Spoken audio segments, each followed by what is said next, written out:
ce serait possible d'avoir un plein feu qui atteigne même mon petit cheval là. Oui, super, merci beaucoup. Bonsoir, bonjour. Bonjour. Alors, nous, on vient présenter une pièce d'Ibsen, Rosmersholm. Il faut que je vous raconte un petit peu le début de la pièce avant qu'on vous en lise un passage, comme ça vous saurez un petit peu ce qu'il y a à savoir sur le début de cette pièce. Alors, en fait, je vais parler sans micro, parce que ça, hein, je suis déjà dans le... Merci beaucoup.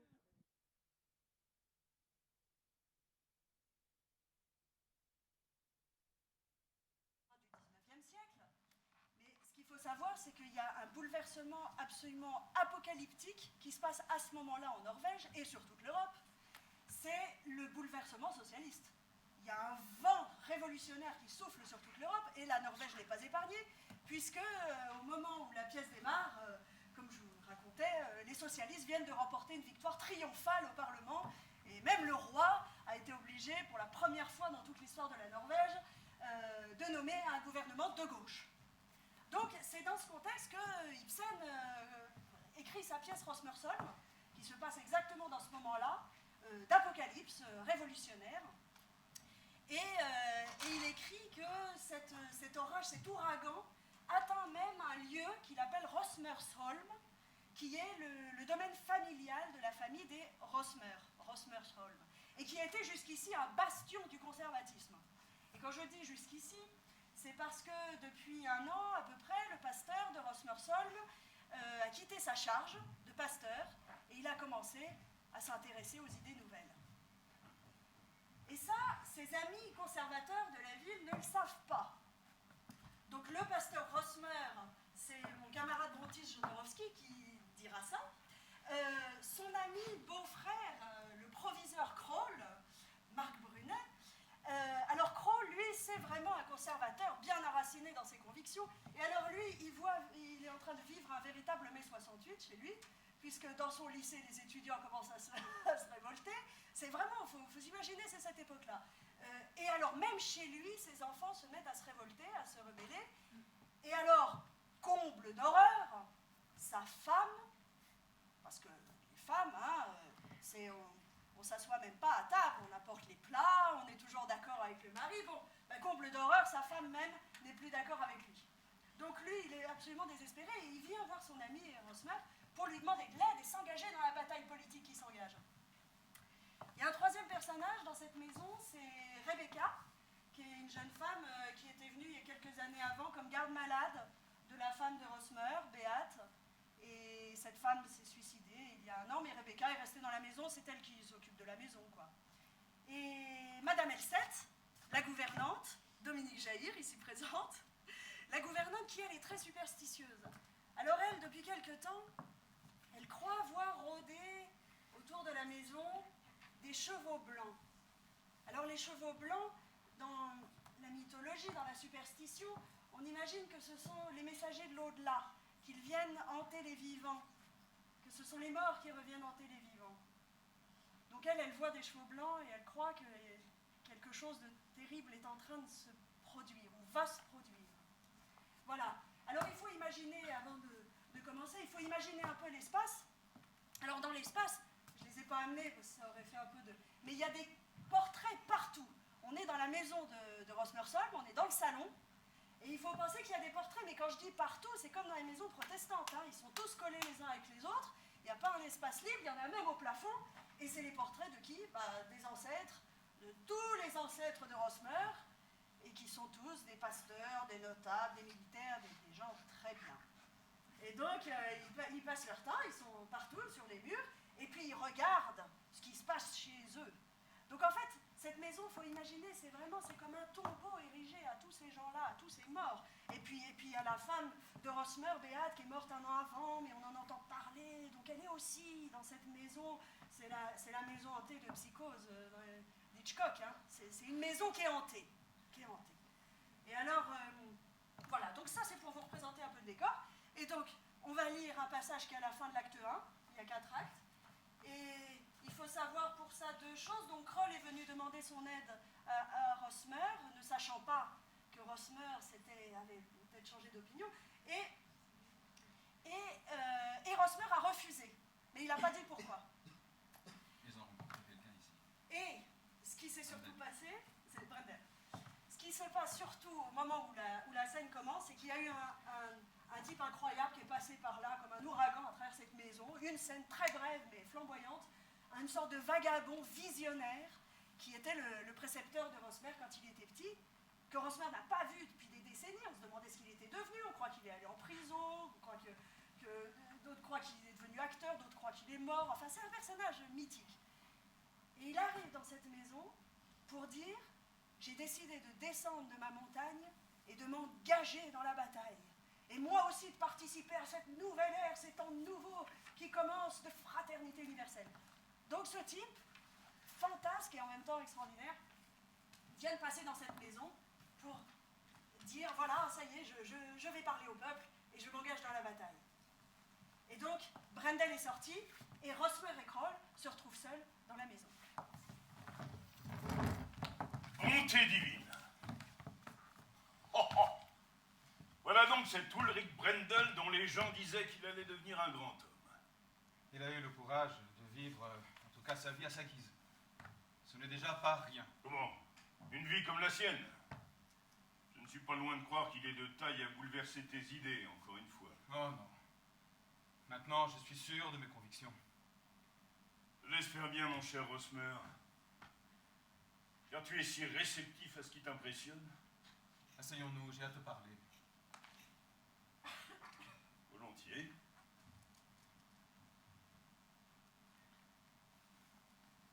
Tu ne trouves pas qu'on est bien ici? Oui. On est bien ici maintenant. Et au calme. Tu as trouvé un foyer, Rosmer. Et moi j'ai perdu le mien. Mon cher, ne dis pas ça. La blessure finira par se refermer. Jamais. Jamais le fer restera dans la plaie. Rien ne sera plus comme avant. Écoute, Kroll. Nous avons été si proches l'un de l'autre pendant tant et tant d'années. Crois-tu pensable que notre amitié puisse se briser? Je ne vois rien au monde qui pourrait la rompre. Pourquoi dis-tu cela? Parce que tu tiens tellement à ce qu'on partage tes opinions et tes points de vue. Eh bien oui, mais nous deux, nous sommes en général d'accord, du moins sur les questions essentielles. Non, plus maintenant. Comment? Non, ne bouge pas. Je t'en prie, Kroll. Qu'y a-t-il? Je ne te comprends pas. Parle clair. Mon âme connaît un nouvel été, une nouvelle jeunesse. C'est pourquoi je me tiens là. Où? Où te tiens-tu? Là où se tiennent tes enfants. Toi? Toi? Mais c'est impossible. Où te tiens-tu, dis-tu? Du même côté que Loritz et Hilda. Renégat. Johannes Rosmer, le renégat. J'aurais dû me sentir si gai, si puissamment heureux de ce reniement, comme tu l'appelles, mais j'en ai cruellement souffert, car je savais qu'il te causerait une amère douleur. Rosmer. Rosmer. Je ne m'en remettrai jamais. Que toi aussi tu puisses vouloir prêter la main à l'œuvre de corruption et de destruction qui mine ce malheureux pays. C'est à une œuvre de libération que je veux participer. Oui, je sais bien. Ainsi parlent les corrupteurs et les égarés. Mais crois-tu qu'une libération quelconque puisse advenir de cet esprit du temps qui est en train d'empoisonner toute notre vie sociale? Je ne me rallie pas à l'esprit du temps, ni à aucun camp. Je veux tenter de rassembler les gens de tous bords, unis en nombre et aussi fortement qu'il est possible. Je veux vivre et consacrer mes forces vives à ce seul but. Créer une véritable démocratie dans ce pays. Ainsi, notre démocratie ne te suffit pas. Pour ma part, je pense que nous sommes en bonne voie, tous autant que nous sommes, pour finir dans la fange où jusqu'alors la populace se complaisait. C'est précisément pourquoi j'assigne à la démocratie une vraie mission. Quelle mission? Celle de faire de tous les hommes de ce pays des aristocrates. Tous les hommes. Tous les hommes. Autant que possible, en tout cas. Par quel moyen? En libérant les esprits et en purifiant les volontés. Tu es un rêveur, Rosmer. Tu veux, toi, les libérer. Non, Toi, les purifier. je veux seulement tenter d'éveiller en eux ce désir. Pour le reste, c'est à eux d'agir. Et tu crois qu'ils le peuvent? Oui, Par leur propre force. par leur propre force.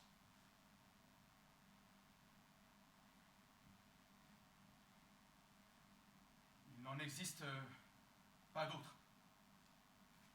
Laisse parler comme il convient à un pasteur. Je ne suis plus pasteur. Oui, mais la foi de ton enfance. Je ne l'ai plus. Tu ne l'as plus. Abandonné, je l'ai abandonné, contraint de l'abandonner. Évidemment. Oui. Oui, oui. L'un ne va pas sans l'autre.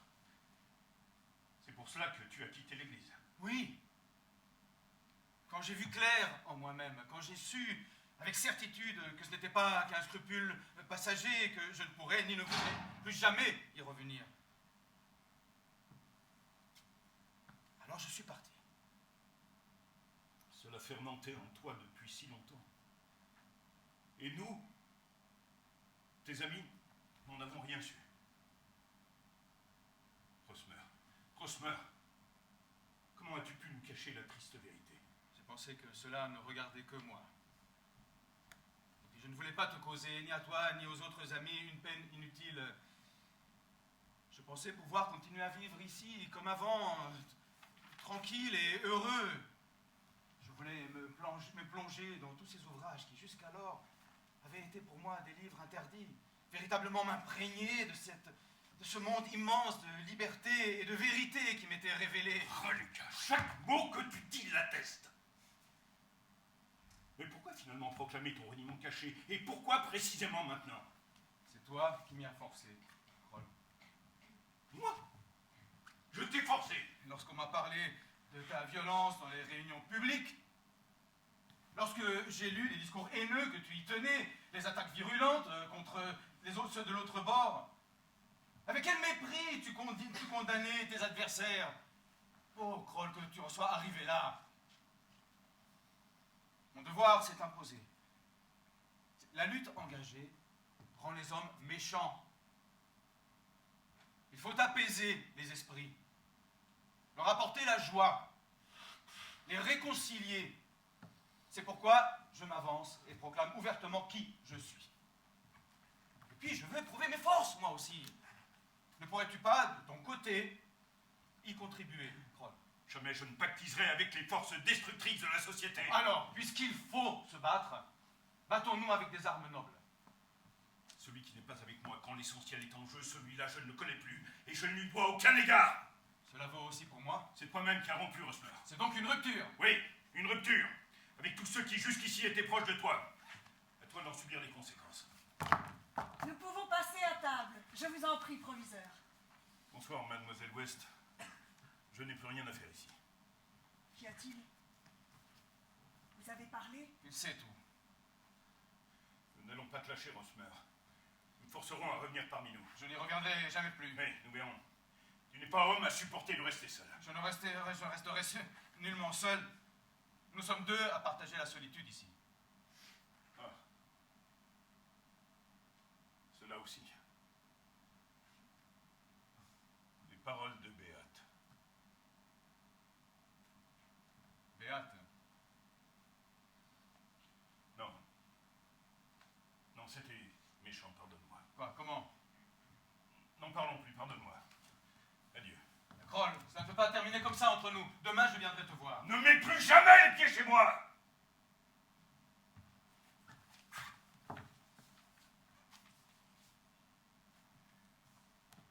Ce n'est rien, Rebecca. Nous tiendrons. Nous deux, amis, fidèles, toi et moi. Que crois-tu qu'il insinuait quand il a dit « cela aussi » ? Je ne pense plus, il ne croyait pas à lui-même ce qu'il disait. Mais demain, j'irai le voir. Bonsoir. Tu montes si tôt ce soir aussi? Après cela? Ce soir, comme d'habitude. suis grandement soulagé d'avoir enfin parlé. Je suis parfaitement calme, chère Rebecca. Prends-le toi aussi, avec calme. Bonne nuit. Bonne nuit, cher ami. Et dors bien.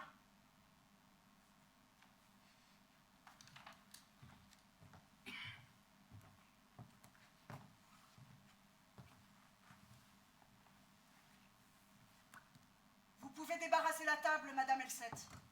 Le pasteur ne veut rien prendre et le proviseur est parti. Le proviseur est parti. Mais qu'est-ce qu'il lui a pris? Il disait qu'il allait y avoir un gros orage. C'est bizarre. Il n'y a pas un seul nuage ce soir. Pourvu qu'il ne rencontre pas le cheval blanc. Car j'ai bien peur qu'il ne nous revienne maintenant. Les fantômes. Je vous pardonne, mademoiselle. Ne dites pas de pareilles horreurs. Allons, allons. Mademoiselle, croit-elle vraiment qu'il y a ici quelqu'un qui va mourir bientôt? Non, pas du tout. Mais il y a tant de sortes de chevaux blancs en ce monde, Madame Elsette. Allons, bonne nuit.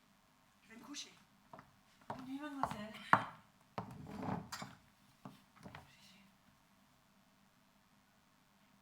Jésus, cette demoiselle Ouest